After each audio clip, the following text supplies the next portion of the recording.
Walang takas ang nagpakilalang ahente ng Transport Network Company matapos siyang reklamo ng mga TNVS driver na tinangayan umano niya ng pera.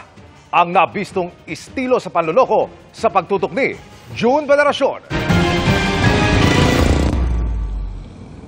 Pagkaabot ng marked money ng biktima sa suspect, naglabasan na ang mga miyembro ng PNP Highway Patrol Group o HPG. Huli ka, huli ka. Entrapment operation ito sa Taguig City, kung saan inaresto ang isang nagpakilalang ahente ng isang transport network company.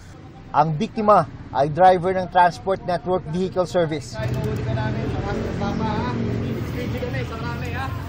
Reklamo ng biktima, hiningan siya ng 15,000 pesos ni Alias Kurt para ma-activate ang kanyang account bilang TNVS driver.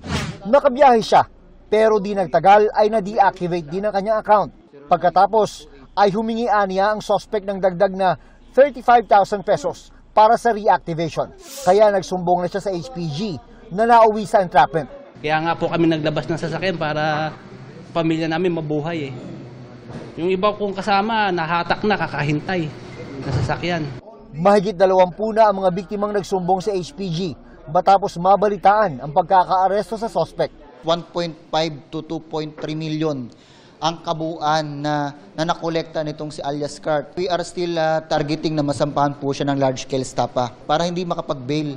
Iniimbestigahan na ng PNP Highway Patrol Group kung sino ang mga kasama ng suspect, lalo na ang posibilidad na may kasabot ito sa loob ng Transport Network Company. Nakakapagtaka kasi na kaya nilang magpa-activate at deactivate ng account. Isa rin po yan sinitignan po namin kung isa po itong organized group kasi bakit? Muli, hindi biro na pasukin ang sistema ng isang sikat na delivery, mobility, and service delivery application. Aminado ang suspect sa nagawa, pero nangungumisyon lang umano siya sa mga kasamang dating konektado umano sa Transport Network Company na pupunta ang malaking porsyento ng kita. Biktima lang din po na nagkanila po ako, nagpapasa ng mga client po. Yung sa 15 po, sa kanila po yung 13, sa akin po yung 2,000 per head po.